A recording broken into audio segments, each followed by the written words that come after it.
नमस्कार, आप सबका स्वागत है। मैं हूं आशुकेश तिवारी और आप देख रहे हैं इंडिया न्यूज।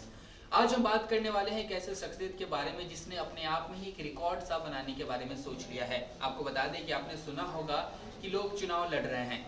कई उम्मीदवार कई कई जगहों से चुनाव लड़ते हैं। कोई किसी पार्टी से लड़ता है, कोई किसी अन्य पार्टी से लड़ता है, कोई कांग्रेस, बीजेपी या फिर अलग अलग पार्टियों से लड़ता है, कोई निर्दलीय होकर लड़ता है।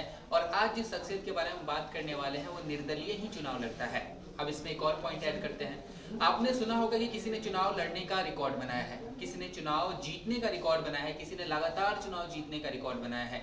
लेकिन आज हम आपको एक ऐसे शख्सियत के बारे में बताने जा रहे हैं जिसने अब तक 94 बार चुनाव लड़ा है, यानी ऐसे कह सकते हैं कि 94 टाइम्स इन्होंने चुनाव लड़ा है और सभी के सभी चुनाव ये हार चुके हैं।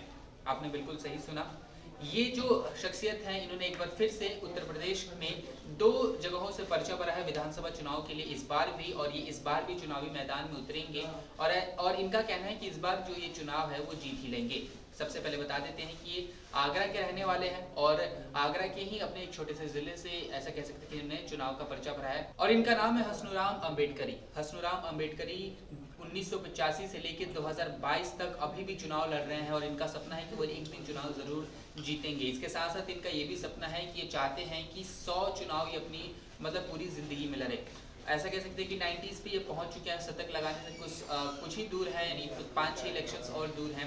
बताया जाता है कि इन्होंने वार्ड कमिश्नर से लेके ऐसा कह सकते हैं एमएलए और एमपी तक का भी चुनाव लड़ा है और ये अभी तक एक भी बार चुनाव में नहीं जीते हैं। लेकिन अब यहाँ पे सवाल ये होता है कि आखिर इन्होंने ये चुनाव लड़ने का तय कब किया, आखिर क्या घटना घटी कि इनके मन में आ गई कि अब तो मैं चुनाव लड़ूंगा ही और जीत के ही रहूंगा।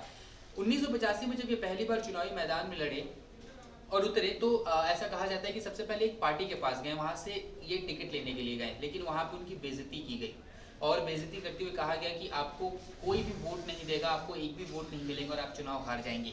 तब से इन्होंने ठान लिया कि ये अपनी पूरी जिंदगी में 100 चुनाव लड़ेंगे और अब तक ये चुनाव लड़ ही रहे हैं और शतक से कुछ ही रन बस दूर है, ऐसा कह सकते हैं कुछ ही चुनाव दूर है। इनके साथ साथ एक और शख्सियत है जिनको सच में उपाधि मिली है चुनाव लड़ने की। इन्होंने अपनी पूरी जिंदगी में 300 से ज्यादा बार चुनाव लड़ा है। इसको लेकर आपको ये भी बता दें कि वो चाहे वार्ड कमिश्नर का हो, ऐसा कह सकते हैं कि वो नगर पालिका का चुनाव हो, वो एमएलए का चुनाव हो, वो मुख्य ऐसा कह सकते हैं कि एमपी का चुनाव हो, और ये यहाँ तक कि उन्होंने प्रेसिडेंशियल इलेक्शन भी लड़ा है। आपने बिल्कुल सही सुना, उन्होंने हर एक इलेक्शन लड़ा है और सारे के सारे इलेक्शन में उन्हें हार का सामना करना पड़ा है। अब इन्होंने 300 से ज्यादा चुनाव लड़ लिए, सब जगह हार भी गए हैं और इनको एक उपाधि भी दी गई है। सबसे पहले आपको इनका नाम बता देते हैं। इनका नाम है जोगिंदर सिंह और इनको उपाधि मिली है धड़ की पकड़ की। आपने बिल्कुल सही सुना, जोगिंदर सिंह ने 300 से ज्यादा चुनाव लड़े हैं और सभी के सभी चुनाव ये हारे हैं और ऐसा है ही नहीं कि कोई चुनाव ये ना लड़े हों। यहाँ तक कि जैसा कि हमने आपको बताया ward commissioner, president, MLA, MP सभी चुनाव लड़े हैं ये और सभी चुनाव को हारे भी हैं। अब ये थी एक छोटी सी स्टोरी, हमने सोचा कि क्यों ना आपसे साझा किया जाए क्योंकि 5 राज्यों में चुनाव होने वाले हैं और चुनाव को लेकर बहुत ही धूम धड़ाका से मची हुई है, सभी पार्टियां जुटी हुई इलेक्शन में। तो हमने सोचा कि क्यों ना इन दोनों शख्सियत की भी कहानी आपके साथ शेयर किया जाए और आपको बताया जाए कि कितना बेहतरीन ये दोनों हैं और इनके जज्बे को सलाम है कि अभी तक इलेक्शन लड़ रहे हैं और कहीं ना कहीं एक जीत की तलाश में है। आपको कैसे लगी स्टोरी हमें कॉमेंट बॉक्स में जरूर बताएं। अगर आपको हमारा ये वीडियो पसंद आया हो तो वीडियो को लाइक करें और चैनल को सब्सक्राइब करें और हाँ, बेल आइकन को दबाना ना भूलें ताकि आप तक वीडियो का नोटिफिकेशन पहुंचता रहे। देश और दुनिया की तमाम खबरों के लिए देखते रहिए इंडिया न्यूज नेशनल।